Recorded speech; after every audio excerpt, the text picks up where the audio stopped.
안녕하십니까? 잘 지내셨어요? 좀 더워졌죠? 오늘 말씀 제목은 항상 기도하고 낙심하지 말라입니다. 요절 18장 1절을 다 같이 읽겠습니다. 시작. 예수께서 그들에게 항상 기도하고 낙심하지 말아야 할 것을 비유로 말씀하여. 기도하겠습니다. 은혜로우신 주님, 오늘도 살아계신 성부 하나님, 성자 하나님, 성령 하나님께 예배 드릴 수 있도록 은혜 주심을 감사합니다. 우리가 드리는 예배가 하나님을 기쁘시게 하는 예배가 되게 하여 주시고, 또 주께서 주시는 주의 용서의 은혜와 말씀의 은혜를 풍성하게 누릴 수 있도록 도와주십시오. 우리가 겸손한 마음으로 하나님의 은혜를 사모하는 마음으로 예배 드릴 수 있도록 도와주시고, 성령 하나님께서 말씀을 깨닫도록 도와주십시오. 예수님 이름으로 기도하였습니다. 아멘. 예수님께서는 우리가 항상 기도하고 낙심하지 말아야 할 것을 한 불의한 재판관과 과부의 비유를 통해서 가르쳐 주고자 하십니다. 오늘 말씀을 통해서 우리가 어떻게 항상 기도하고 낙심하지 않을 수 있는가, 또 어떠한 기도가 하나님께서 의롭다 하시는, 하나님께 의롭다 하심을 받는 기도인가 배울 수 있기를 기도합니다. 1절을 보십시오. 예수님은 제자들에게 항상 기도하고 낙심하지 말아야 할 것을 비유로 말씀합니다. 우리는 항상 기도하고 낙심하지 말아야 합니다. 여기서 항상 기도하라는 것은 하루 종일 24시간 기도만 하는, 연속적으로 기도만 하는 연속적인 기도를 하라는 것이 아닙니다. 여기서 항상 기도하라는 것은 꾸준하게 기도하라는 뜻입니다. 기도를 중단하거나 포기하지 말고 꾸준하게 기도하라는 그런 의도로 말씀한 겁니다. 24시간 기도하라, 연속적인 기도를 가리키는 게 아닙니다. 그런데 우리가 항상, 즉 꾸준하게 기도하기 위해서는 낙심하지 않아야 합니다. 왜냐하면 사람이 낙심하게 되면 어떻게 돼요? 낙심하게 되면 기도를 중단하거나 기도를 포기하기 때문입니다. 그러면 사람이 언제 낙심합니까? 기도를 열심히 했는데 기도 응답이 이루어지지 않을 때 낙심합니다. 실제로 많은 사람들이 어떤 기도 제목을 가지고 처음에는 하나님께 간절하게 기도합니다. 그러나 일정한 시간이 지났는데도 불구하고 기도 응답이 이루어지지 않으면 그러면 이제 어떻게 돼요? 낙심하죠. 마음이 상하고 실망이 생깁니다. 그리고 낙심하게 되면 어떻게 돼요? 마음이 이제 실망하고 낙심하게 되면은 기도하는 것을 중단하거나 포기하게 됩니다. 그러니까 우리가 항상 기도해야 하는데 기도가 응답되지 않으면 낙심하게 되고, 낙심하게 되면은 기도하는 것을 중단하거나 포기합니다. 그러나 예수님은 우리에게 항상 기도하고 낙심하지 말아야 한다고 말씀합니다. 많은 사람들이 낙심하기 때문에 기도를 항상 하지 못하고 중단하고 포기하는데, 예수님은 우리가 항상 기도하고 낙심하지 말아야 한다, 이거를 가르쳐 줍니다. 그러면 우리가 어떻게 항상 기도하고 낙심하지 않을 수 있을까요?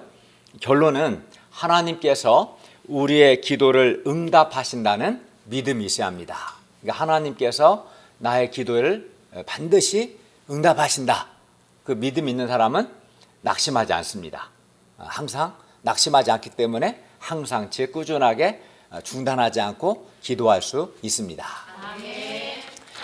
그래서 예수님은 이제 한 불의한 재판장과 과부의 비유를 통해서 하나님께서 그 밤낮 부르짖는 택하신 자들의 기도에 반드시 응답하신다는 믿음을 가르쳐 주십니다. 그러면 이제 2절을 보십시오. 어떤 도시에 하나님을 두려워하지 않고 사람을 무시하는 한 재판장이 있었습니다. 재판장은 공의롭게 재판하고 정의를 실현해야 하는 사람입니다. 그리고 그러려면 재판장은 하나님을 두려워해야 하고 또한 사람을 존중해야 하며 또 양심이 살아있어야 합니다. 그런데 본문의 재판장은 하나님을 두려워하지 않고 또 사람을 무시하기 때문에 이 재판장에게 공의로운 재판, 정의를 기대하기란 어려웠습니다. 그런데 3절을 보면 하필 그 재판장에게 한 힘없는 과부가 자주 그에게 찾아가서 내 원수에 대한 나의 원한을 풀어주소서라고 호소했습니다. 여기서 원한을 풀어달라는 것은 원한을 갚아서 정의를 세워주세요. 공의로운 재판을 통해서 나의 원한을 풀어주세요 라는 뜻이죠.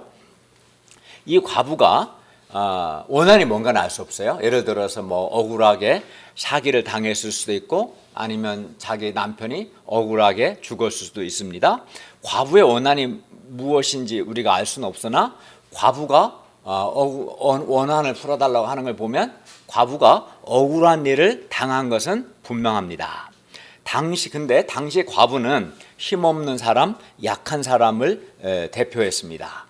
그리고 재판장은 과부와 같이 힘없고 약한 사람들의 원한을 풀어주고 정의를 세우기 위해서 존재하는 사람입니다. 그러나 그 재판장은 이 과부가 이제 보니까 딱 보면 알죠? 돈도 없어 보이고 권력도 없다는 것을 알고는 들은 채도 하지 않았습니다. 과부가 뇌물이라도 가져왔으면 과부의 원한을 풀어주었을 텐데 재판장이 보니까 그 과부는 가난했어요. 보니까 뭐 명품 하나도 없어, 옷이든 뭐든. 예. 그래서 이제 도와주고 싶지 않았습니다. 뭐 도와줘도 뭐 자기에게 돌아올 게 없으니까 재판장은 이제 직원들을 시켜서 내 원수에 대한 나의 원한을 풀어주소서라고 호소하는 과부를 강제로 사무실에서 끌어내게 했습니다. 그러나 과부는 포기하지 않고 매일 법원 앞에서 1인 시위를 했습니다. 그리고 핸드폰 문자를 보내고 이메일을 보내고 카톡으로 또 보내고 페이스북 등 모든 SNS를 다 사용해서 재판장에 호소했습니다. 편지도 여러 통 썼어요. 그러나 그 재판장은 다 수신 차단했어요. 그리고 여전히 반응이 없었습니다. 청와대 국민청원도 해봤지만 아무 소용이 없었습니다. 이 정도 했는데도 이렇게 반응이 없으면 누구라도 포기하기 쉽습니다. 포기하지 할까요? 정희지 목사님 이 정도 했는데도 반응 없으면 어떻게 할까요? 포기할 것 같아요.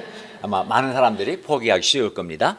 그러나 이 과부는 결코 포기하지 않았습니다. 왜 그렇겠어요? 왜냐하면 원한을 풀어야 하는데 재판장만이 그의 원한을 풀어줄 수 있었기 때문이었습니다. 과부는 마침내 이제 중대 결단을 했어요. 그것은 무기한 금식에 들어가는 것이었습니다. 그러자 서서히 사람들이 관심을 갖기 시작하고 또 기자들도 관심을 갖고 언론에 보도하기 시작했어요. 억울한 과부 금식 열흘째 이런 식으로 인터넷에 억울한 과부의 내용이 소개되었고 수많은 네티즌들이 SNS를 통해서 이 불의한 재판장 퇴진운동을 전개했습니다.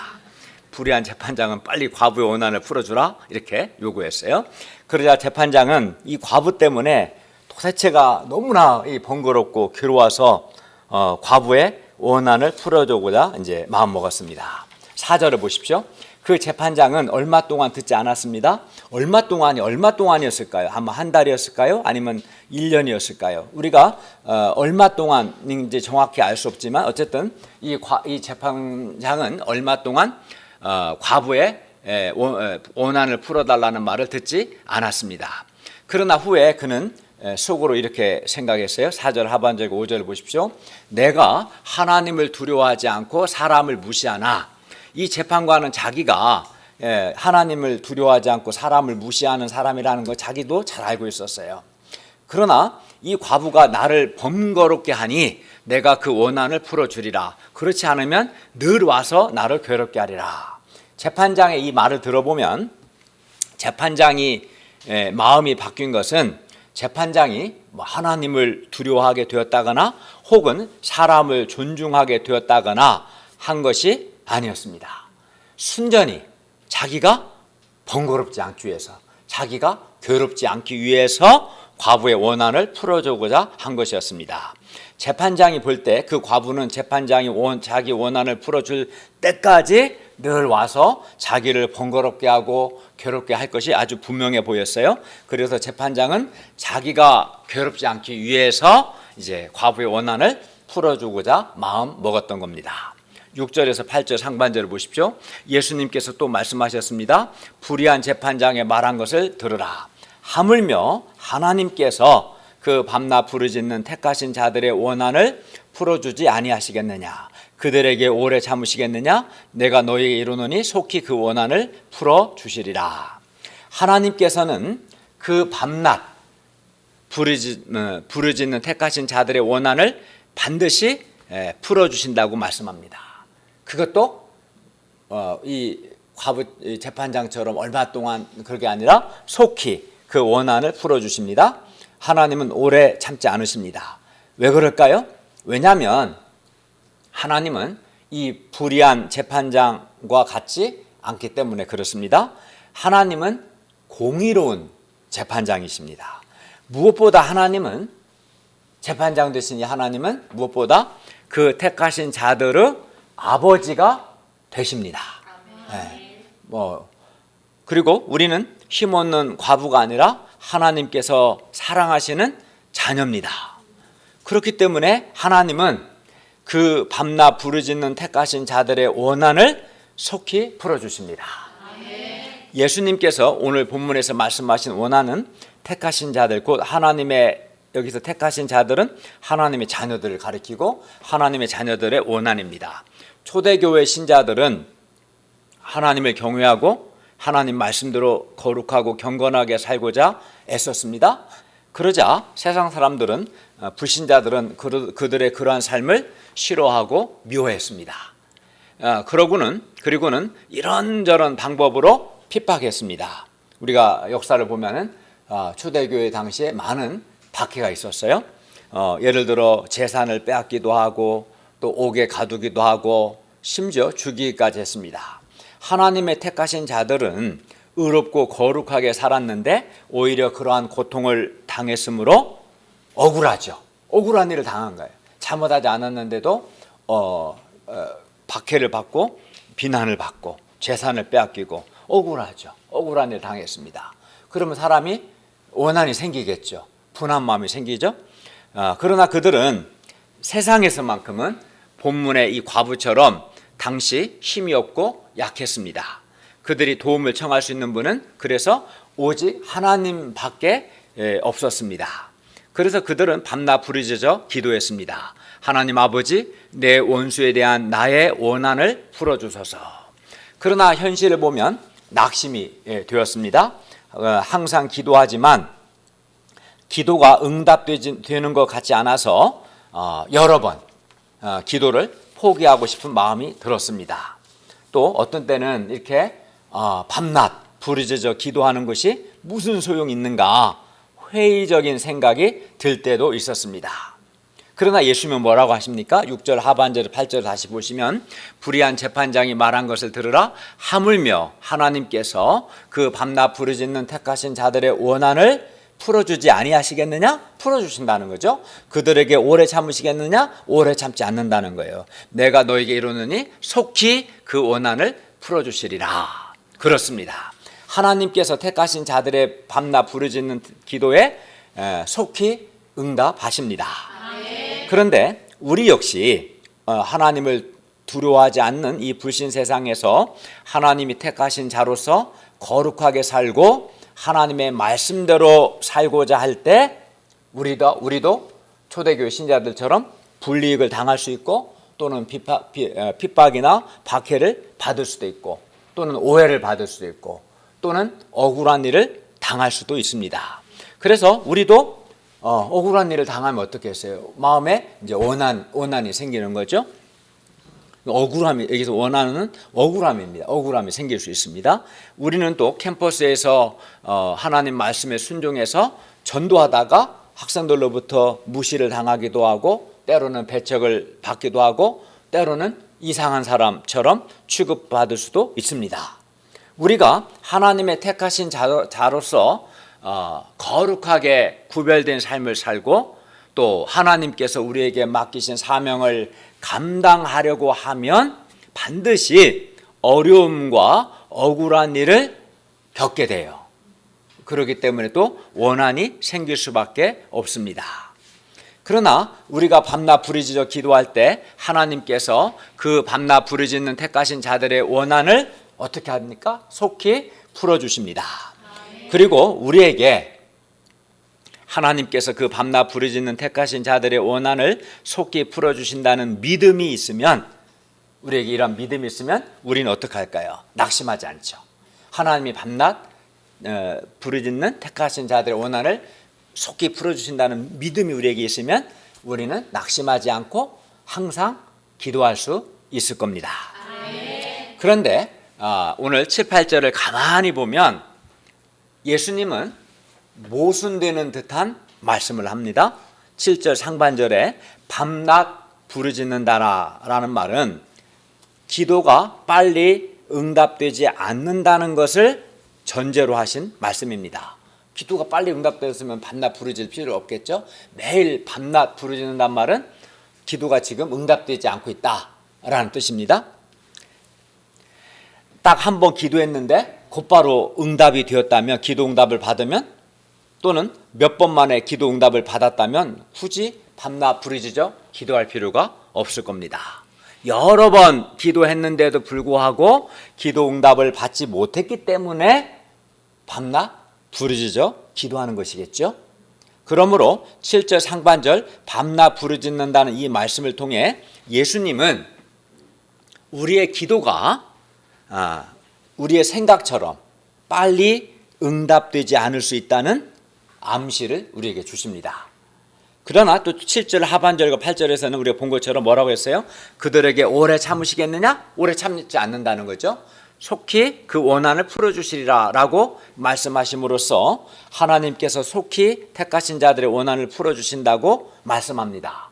그러니까 7절 상반절에서는 기도의 응답이 생각보다 지연될 수 있다라고 말씀하신 것이고요. 8절에서는 속히 기도에 응답하신다라고 말씀한 거예요. 서로 모순되는 거잖아요. 그죠? 앞에서는 생각보다 기도의 응답이 늦어질 수 있다. 그래서 너희가 밤낮 부르짖어 기도해야 한다라는 말씀이고, 뒤에서는 속히 기도에 응답하신다. 오래 참지 않을 거다라고 말씀한 겁니다. 예수님의 말씀이 서로 모순되는 것처럼 느껴집니다. 그러나 이는 모순이 아니라 이겁니다. 우리가 생각하는 기도 응답의 때와 하나님께서 생각하시는 기도 응답의 때가 서로 다르기 때문에 생기는 오해입니다. 우리 편에서는 우리의 기도 응답이 지연되는 것 같지만, 그렇기 때문에 또 밤낮 부르짖어 기도할 수 없지만, 하나님 편에서는 속히 우리 기도에 응답하시는 겁니다. 그러니까 우리 편에서 볼 때는 기도가 빨리 응답되지 않는 것처럼 느껴질 수 있어요. 그러나 하나님은 항상 속히 기도에 응답하시는 거예요. 우리는 근데 왜 이렇게 이런 오해가 생기냐면, 우리는 기도할 때 기도 응답에 대해서 각자가 생각하는 때가 있어요. 이 기도가 5개월 안에, 또는 한 달 안에, 또는 일주일 안에, 또는 3일 안에 응답되기를 원하는, 각자가 생각하는 때가 있어요. 그리고 자기가 생각한 때보다 기도가 빨리 응답되면 어떻게 생각해요? 나는 한 일주일 생각했는데 하루 만에 기도 응답을 받으면 기도 응답이 빨리 되었다라고 생각하고, 그런데 반대로 자기가 생각한 때가 되었는데도, 일주일을 생각했는데도 한 달이 지나도 기도 응답이 없으면 어때요? 기도 응답이 없다거나 아니면 기도 응답이 지연된다, 하나님이 기도 응답하지 않으신다라고 생각해요. 그러니까 자기가 생각한 때를 기준으로 기도 응답이 되었다 또는 안 됐다 이렇게 생각하는 거죠. 그리고는 낙심하여 이제 기도 응답이 안 됐다고 생각하고 기도 응답이 지연된다 생각하면 이제 낙심하게 되죠. 실망하게 되고 마음이 상해서 기도를 중단하거나 또는 기도를 포기하기도 합니다. 그러나 하나님께서 생각하신 기도 응답의 때와 내가 생각한 기도 응답의 때가 서로 다른 겁니다. 그리고 기도 응답의 응답이 지연되는 것 같은 그 기간 동안 사실은 하나님께서 택하신 자녀를 믿음의 사람으로 훈련하고 키우시는 거예요. 그러니까 기도 응답이 지연될 때 택하신 자들이 하나님께 기도하고 기도 응답이 뭐 하루 만에 된 사람은 그것도 좋을 수는 있겠지만 그러면 그 사람이 기도를 배우기 힘들어요. 믿음을 배우기 힘듭니다. 인내를 배우기 힘듭니다. 성품이 안 바뀌어요. 그래서 우리가 볼 때 기도 응답이 지연되는 그 기간 동안 하나님은 하나님의 택하신 자녀들을 훈련하시고 믿음을 키우시고 성품을 변화시키시는 거예요. 그러므로 우리는 내 때가 아니라 하나님의 때를 기준으로 하나님께서는 속히 우리 기도에 응답하신다는 것을 믿어야 합니다. 그리고 내 때가 아니라 하나님의 때가 베스트다. 하나님의 기도 응답의 때가 우리에게 베스트라는 것을 믿어야 합니다. 그리고 우리에게 이러한 믿음이 있을 때 우리는 항상 기도하고 낙심하지 않을 수 있습니다. 그리하여 기도 응답도 받고 이렇게 낙심하지 않고 기도하게 되면 꾸준히 기도하게 되면 어떻게 해요? 첫 번째는 하나님의 때, 그 베스트의 때에 기도 응답을 받습니다.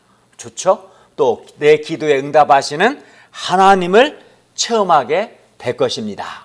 그리고 그 지연되는 그 기간 동안 나는 기도를 배우고 믿음을 배우고 성품이 연단되고 변화되고 성숙해질 것입니다. 세상 속에서 우리의 가장 강력한 무기는 항상 기도하고 낙심하지 않는 겁니다. 기도를 포기하거나 중단하지 않고 하나님께 밤낮 부르짖어 꾸준히 기도하는 것이 우리 택하신 자녀인 우리에게 주어진 강력한 무기입니다. 여러분, 우리가 기도라는 우리의 가장 강력한 영적 무기를 사용해야 하지 않겠습니까? 그래서 기도에 응답도 받고 또 내 기도에 응답하시는 살아계신 하나님도 체험하고 또 그 과정을 통해서 믿음도 성장한다면 얼마나 좋을까요? 우리가 기도라는 가장 강력한 영적 무기를 사용함으로 하나님을 이제 기도하면 어때요? 하나님 기도하니까 하나님을 가까이 할 수밖에 없죠. 기도하는 사람은. 그래서 하나님을 기도함을 통해서 하나님을 가까이 하면 가까이 할수록 마음에 거룩한 소원이 생겨요.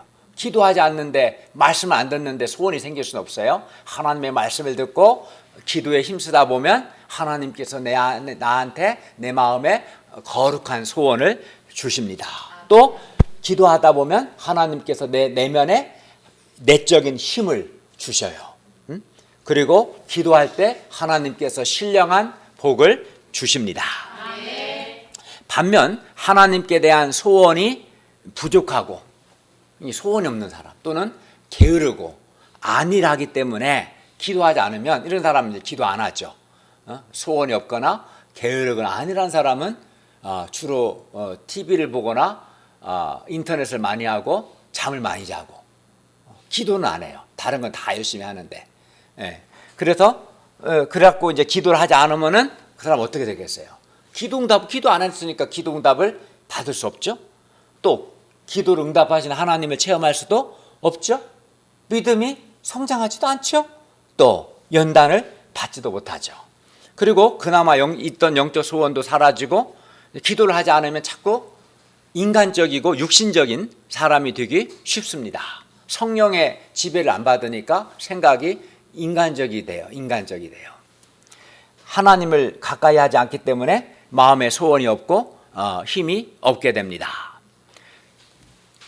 그리고 만일 우리가 하나님의 택하신 자로서 구별된 거룩한 삶을 살지 않고 또 하나님이 우리에게 맡겨주신 사명을 절대적으로 감당하지 않는다면 우리는 박해나 불이익이나 억울한 일을 당하지 않을 겁니다. 그리고 또 그래서 원한도 생기지 않을 겁니다. 예를 들어 우리가 캠퍼스에 올라가 전도하지 않는데 어떻게 거절이나 배척을 받겠습니까? 주님께 순종해서 캠퍼스 전도를 하니까 거절도 당하고 배척도 받는 거 아니겠습니까? 가정이나 직장에서도요, 구별된 거룩한 삶을 살지 않는데 어떻게 불이익이나 억울한 일을 당하겠습니까? 그러므로 우리가 먼저는 하나님의 택하신 자로서 가정이나 직장이나 학교에서 구별된 거룩한 삶을 살아야 합니다. 다음으로 하나님께서 우리에게 맡겨주신 캠퍼스 전도와 제자 양성의 사명을 절대적으로 감당해야 합니다. 그래야 그 과정에서 핍박과 박해도 받고 불이익이나 억울한 일을 당하게 되고, 그래서 원한이 생기고 하나님께 우리의 원한을 풀어달라고 기도하게 될 것입니다.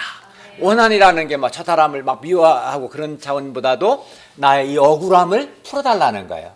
원한을 풀어달라는 것은 이 억울함을 풀어주세요, 이런 뜻이겠죠. 그리고 이때 우리는 하나님께서 우리의 기도에 응답하실 때까지 밤낮 부르짖어 기도하고 낙심하지 말아야 합니다. 기도하는 것을 중단하거나 포기하지 말고 꾸준하게 기도해야 돼요. 우리가 항상 기도하고 낙심하지 않으면, 즉 기도를 중단하지 않고 꾸준히 기도하면 하나님께서 속히 밤낮 부르짖는 택하신 자들의 원한을 풀어주실 겁니다. 이 불의한 세상 가운데서 택하신 자들의 가장 강력한 영적 무기는 항상 기도하고 낙심하지 않는 것, 즉 기도를 중단하지 않고 꾸준하게 기도하는 것, 이것이 이제 택하신 자녀들의 영적 무기입니다. 하나님이 택하신 자녀들한테 권총 한 자루씩 준다거나, 또는 돈이 무기야, 각자 통장 계좌 불러줘, 5억씩 넣어줄게, 이걸 우리에게 무기를 주신 게 아니에요. 하나님이 택하신 자들에게 기도하라고, 기도가 너에게 준 불신자가 없는 너희만 갖고 있는 영적 무기라고 하신 거죠. 그러니까 우리가 기도해야겠죠. 그래야 우리가 기도 응답도 받고, 기도 응답하시는 하나님도 체험도 하고, 또 우리가 믿음의 사람으로 성장하고, 또 성숙한 성품을 가진 사람으로 우리가 변화될 겁니다. 기도를 하면 하나님을 의지하게 되고, 진실하게 기도하는 사람은 겸손한 성품을 갖게 되고, 기도하는 사람은 하나님을 가까이 하게 되고, 거룩한 소원이 생기고, 하나님 주신 내적 힘을 덧입게 되고, 또 때가 하나님의 때, 기도 응답의 때 기도의 응답을 받고, 하나님의 선하심과 살아계심, 신실하심을 체험하게 해요. 그러니까 유익이 엄청나게 많지요, 기도하는 사람은. 그렇죠? 반면에 어떤 이유로든 기도하지 않으면 이 놀라운 영적 유익들을 하나도 못 누리는 거예요. 그래서 기도하지 않는 죄가 가장 큰 죄입니다. 어떤 이유로든지 기도하지 않는 것은 죄입니다. 그런데 예수님께서는 한 가지 마음에 근심이 있었습니다. 그것은 예수님께서 재림하실 때 믿음을 볼 수 있겠느냐는 겁니다. 8절 하반절을 보십시오. 그러나 인자가 올 때 세상에서 믿음을 보겠느냐. 여기서 믿음은 하나님께서 택하신 자들의 밤낮 부르짖는 원한을 풀어주신다는 바로 그 믿음입니다. 예수님은 인자, 즉 예수님이 다시 오실 때까지 밤낮 부르짖어 기도할 수 있는 그러한 믿음을 보실 수 있을까 묻습니다. 예수님의 말씀에서 볼 때 택하신 자들이 언제까지 기도해야 합니까? 택하신 자들은 인자 곧 예수님께서 다시 오실 그때까지 기도해야 합니다. 예수님이 다시 오시면 택하신 자들의 모든 원한이 다 풀어질 것입니다. 문제는 그때 믿음을 보겠느냐는 겁니다. 우리가 예수님이 다시 오실 때까지 기도할 믿음이 있다면 어느 때까지 기도를 못하겠습니까? 인자에 오실 그날까지 기도할 믿음이 있다면 1년, 10년, 20년 기도하지 못하겠습니까? 기도할 수 있습니다. 우리에게 하나님께 대한 믿음이 있을 때 우리는 예수님께서 다시 오실 때까지 항상 기도하고 낙심하지 않을 수 있을 겁니다. 그리고 우리가 기도를 해야 우리는 또 믿음이 있을 때 기도하지만 또 한편 우리가 항상 기도를 해야 우리의 믿음을 지킬 수 있어요. 그래서 믿음과 기도는 분리되지 않습니다. 믿음이 있는데 기도하지 않는 사람 찾아보세요. 없지요? 기도하지 않는데 믿음 있는 사람 있어요? 없어요. 믿음과 기도는 항상 같이 구별은 되지만 분리될 수 없는 겁니다. 9, 10절을 보십시오. 또 예수님은 자기를 의롭다고 믿고 다른 사람을 멸시하는 사람들에게 이 비유로 말씀하셨습니다. 두 사람이 기도하러 성전에 올라갔는데 하나는 바리새인이고 다른 하나는 누굽니까? 네, 셀이었습니다. 당시 사람들이 성전에 올라가 기도할 수 있는 시간은 속죄제 희생을 드리는 오전 9시와 오후 3시였습니다. 이 시간에 대제사장은 백성들의 죄 용서를 위해 짐승을 잡아 희생제사를 드렸습니다. 백성들은 희생의식을 지켜보면서 성전 뜰에 서서 기도했습니다. 그런데 바리새인은 자신이 누구보다도 거룩하고 깨끗하다고 생각했기 때문에 따로 서서 기도했어요. 나는 쟤들하고 좀 달라. 좀 따로 서서 기도했어요. 11절 하반절 12절 보십시오. 하나님이여 나는 다른 사람들 그 토색, 여기 토색이랑 남의 것을 빼앗는 걸 말하는 거예요. 토색, 불의, 간음을 하는 자들과 같이 아니함. 이 사람 물론 이거 안 했겠죠. 이 세리와도 같이 아니함을 감사하나이다. 나는 이 일에 일주일에 2번씩 금식하고 또 소독의 11조도 드립니다. 그런데 바리새인의 이 기도는 기도라기보다는 자기 자랑이었습니다. 자기 얼마나 잘하는가. 13절 보십시오. 한편 세리도 멀리 서서 기도했습니다. 세리가 멀리 서서 기도한 거는 자기는 너무나 죄가 많다는 생각 때문에 멀리 서서 기도한 거예요. 달라요. 멀리 서서 하는 게 서로. 그런데 세리는 감히 눈을 들어 하늘을 쳐다보지도 못하고 다만 가슴을 치며 말했습니다. 13절 하반절 보십시오. 하나님이여 불쌍히 여기소서. 나는 죄인입니다. 하나님이여 나를 불쌍히 여겨주세요. 나는 죄인입니다. 세리는 하나님 앞에서 아무 자랑할 것도 없고 내세울 것도 없이 다만 자기 죄에 대해서 마음 아파하고 애통할 뿐이었습니다. 그래서 그는 하나님이여 나를 불쌍히 여겨주십시오. 저는 죄인입니다. 라고 기도했어요. 그런데 예수님은 이 두 사람에 대해서 이렇게 말씀합니다. 14절을 보십시오. 내가 너희에게 이르노니 이에 저 바리새인이 이 사람 누구 셀이죠? 이 사람이 의롭다 하심을 받고 그의 집으로 내려갔느니라. 무릇 자기를 높이는 자는 낮아지고, 본문에서 자기를 높이는 자는 바리새인이겠죠. 자기를 낮추는 자는 셀입니다. 자기를 낮추는 자는 도리어 높아지리라. 이렇게 말씀하셨어요. 여기서 이 사람은 셀이를 가리킵니다. 그러므로 바리새인이 아니라 셀이가 하나님께 의롭다 하심을 받은 거죠. 바리새인은 자기를 높였으나 셀이는 하나님 앞에서 자기를 낮췄어요. 자기를 낮춘다는 게 자기 죄를 깨닫고 자기 죄에 대해서 마음 아파하고 애통하며 하나님이여 나를 불쌍히 여겨주세요. 저는 죄인입니다. 이렇게 하는 것이 자기를 낮춘 거예요. 바리새인은 근데 하나님 앞에서 절대적으로 내가 어떠한 사람인가 하나님 앞에서 절대적으로 자기를 바라보지 않고 바리새인은 다른 사람들과 자기를 비교했어요. 뭐라고 그랬어요? 나는 가령 누구와 비교? 처음에 나는 다른 사람들 11절에 보면 토색, 불의, 간음하는 자들과 같지 않아. 그들과 비교했고 그 다음에 비교한 사람은 나는 이 세리와도 같지 않아. 이 사람 바리새인은 다른 사람들과 자기를 비교한 거예요. 그리고 그것도 자기보다 상대적으로 좀 못한 사람들과 비교했기 때문에 하나님 앞에서 절대적으로 죄인으로서 자기 모습을 발견할 수 없었습니다. 바리새인은. 그리하여 그에게는 이 바리새인에게는 죄인으로서의 자기 발견도 없었고, 그러니 자연히 자기 죄에 대한 애통하는 마음도 없었어요.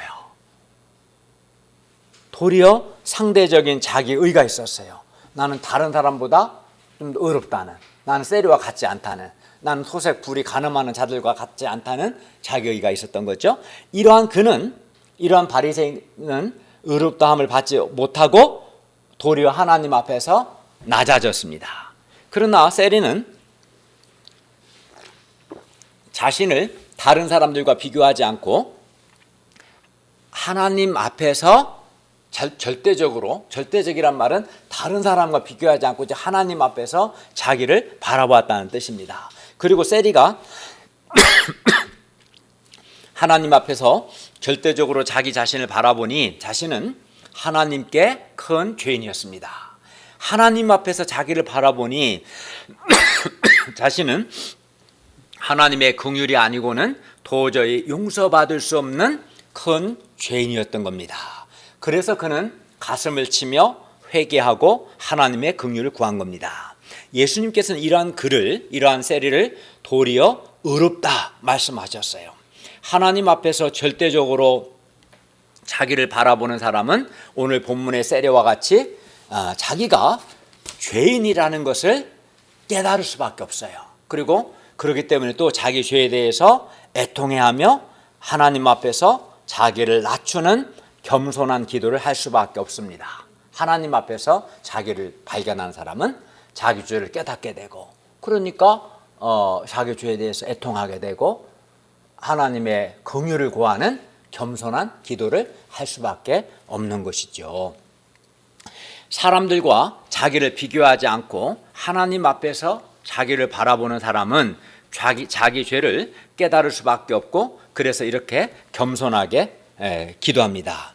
예를 들어서 하나님 앞에서 자기를 바라보는 사람은 이렇게 진실하게 기도합니다. 하나님 아버지, 저는 더러운 정욕의 죄인입니다. 하나님 아버지, 저는 하나님이 많은 은혜를 주셨음에도 불구하고 자주 불신에 빠지는 불신의 죄인이고, 말씀을 알고도 불순종하는 불순종의 죄인입니다. 하나님 아버지, 저는 하나님 앞에 참으로 교만한 자입니다. 하나님 아버지, 저는 하나님께 많은 은혜를 받고도 감사하지 않았던 참으로 배은망덕한 몹쓸 자입니다. 하나님 아버지, 저는 참으로 이기적이고 자기중심적인 죄인입니다. 이렇게 하나님 앞에서 자기를 바라보는 사람은 자기 죄를 깨닫게 되고 자기 죄에 대해서 마음 아파하고 애통하며 하나님의 용서를 구하는 겸손한 기도를 하게 되는 것이죠. 그리고 이렇게 하나님 앞에서 절대적으로 자기 죄를 발견하고 애통하고 하나님의 긍휼을 구하는 그 사람을 하나님께서 의롭다 하시고 그에게 은혜를 베푸십니다. 그러므로 우리가 바리새인처럼 하나님 앞에서 자기 인격이나 자기 업적을 자랑하는 자가 되지 않아야 합니다. 바리새인은 뭘 자랑? 나는 저 토색, 간음, 불의 행하는 자와 같지 않다고 자신의 인격을 자랑하고, 또 나는 일주일에 2번 금식하고 소득의 11조를 드린 자기 업적을 자랑했어요. 그게 바리새인의 모습이었어요. 근데 우리는 이렇게 바리새인처럼 자신의 인격이나 자기 업적을 자랑하지 않아야 합니다. 예를 들어 내가 얼마나 헌금을 많이 했고, 내가 얼마나 전도를 많이 했고, 내가 얼마나 수고를 많이 했는가, 자기 업적을 자랑하지 않아야 합니다. 또는 내가 얼마나 내면성 있는 사람인가, 자기 존재를 자랑하지 않아야 합니다.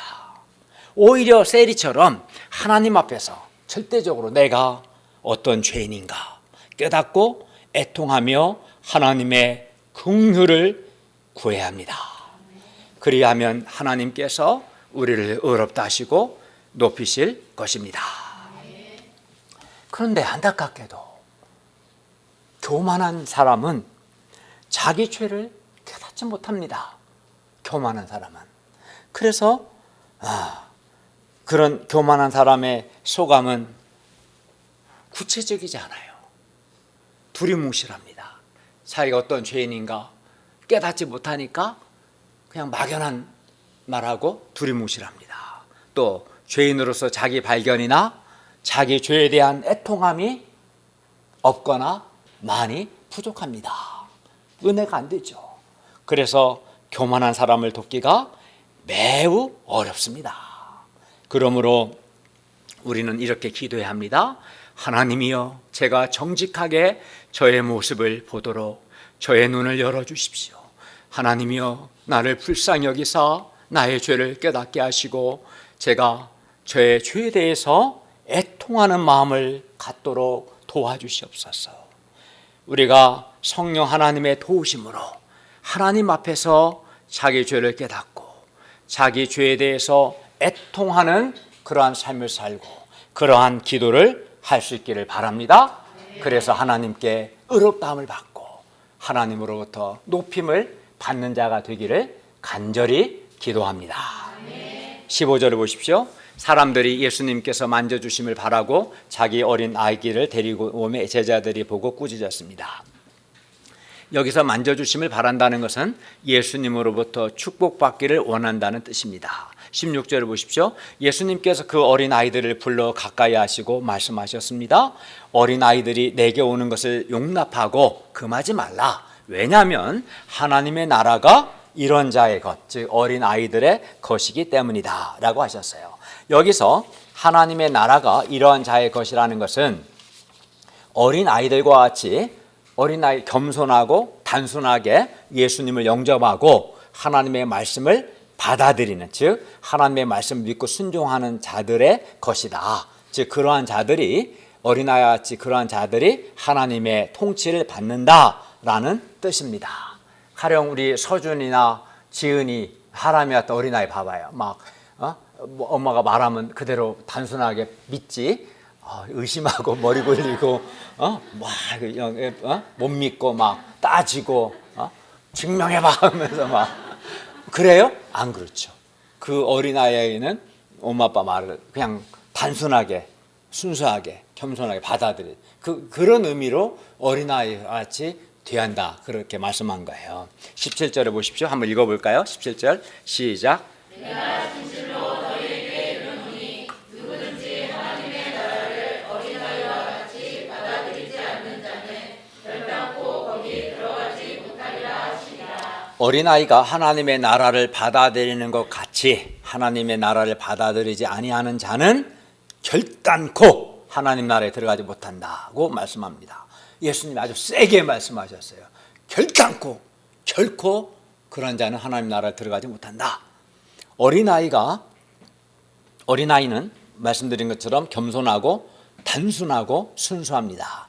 그리고 이렇게 어린아이처럼 겸손하고 단순하고 순수하게 하나님 나라를 받아들이는 사람, 예를 들어서 겸손하고 단순하게 예수님을 영접하고 하나님의 말씀을 믿고 순종하는, 복잡하게 따지지 않고 하나님의 말씀 단순하게 믿고 순종하는 사람이 어린아이 같은 사람이죠. 이런 사람이 하나님 나라에 들어갑니다. 하나님 나라에 들어간다는 말은 두 가지 의미가 있어요. 현재적으로는 하나님의 은혜로운 통치를 받는 거고요, 장차 하나님 나라, 즉 새하늘과 새 땅에 들어간다는 뜻입니다. 반면 교만하여 예수님과 하나님의 말씀을 겸손하고 단순하게 받아들이지 않는 사람은 하나님 나라에 들어가지 못합니다. 이런 사람은 착각합니다. 지가 똑똑한 줄 알아요. 똑똑한 게 아니고 마음이 교만하니까 그래요. 하나님 앞에서 마음이 교만한 건데 자기는 똑똑하니까 따지고 막 그렇게 한다고 착각하는 거예요. 교만하니까 또 착각하는 거죠. 이러한 자들은 결단코 현재적으로도 하나님의 은혜로운 통치를 받지 못하고 장차 하나님 나라에 들어가지 못한다고 말씀합니다.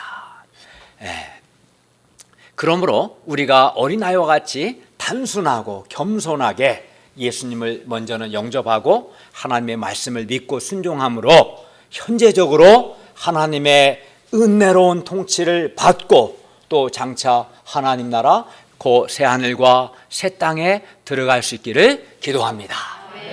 현재 살아계신 하나님의 은혜로운 통치를 받는 게 얼마나 좋겠습니까? 교만해서 막 따지고 싸우고 소리치고 하나님의 은혜로운 통치를 받지 못하고 도리어 사탄의 통치받는 게 좋아 보입니까? 교만하니까 그러는 거예요. 겸손하게 어린아이와 같이 단순하고 겸손하게 예수를 영접하고 하나님의 말씀 믿고 순종하는 가운데 하나님의 은혜로운 통치를 받을 수 있기를 바랍니다. 네. 결론입니다. 나의 때가 아닌 하나님의 때를 기준으로 볼 때 하나님은 그 밤낮 부르짖는 택하신 자들의 원한을 속히 풀어주십니다. 그러므로 우리가 낙심하지 말고 꾸준히 기도할 수 있기를 바랍니다. 네. 그리하면 하나님의 때가 되어 기도의 응답도 받고 하나님도 체험하고 그 과정을 통해서 믿음의 사람으로 빚어지고 하나님의 사람의 성품을 소유하게 될 것입니다. 그리고 세리와 같이 다른 사람하고 비교하지 말고 하나님 앞에서 죄인으로서 자기를 발견하고 자기 죄를 애통해하며 하나님의 긍휼을 구함으로써 도리어 하나님으로부터 의롭다함을 받고 높임을 받을 수 있기를 기도합니다. 그리고 어린아이와 같이 단순하고 겸손하게 예수님을 영접하고 하나님의 말씀을 믿고 순종함으로 현재 하나님의 은혜로운 통치를 받을 뿐만 아니라 장차 새하늘과 새 땅에 들어가기를 기도합니다. 아멘. 기도하겠습니다.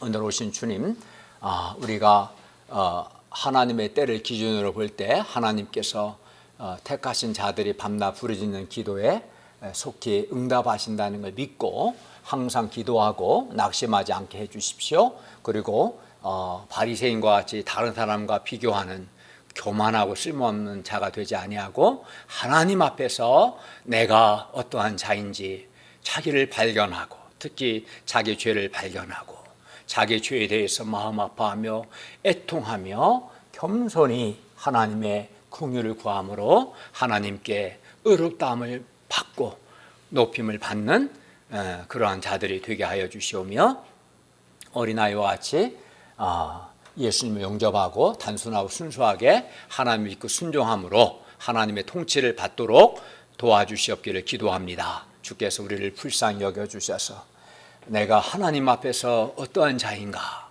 정직하고 겸손하게 자기의 모습을 보고 겸비한 마음으로 하나님의 긍휼을 구할 수 있도록 도와주시옵소서. 교만한 자가 되지 않도록 도와주시옵소서. 예수님의 이름으로 기도하였습니다. 아멘.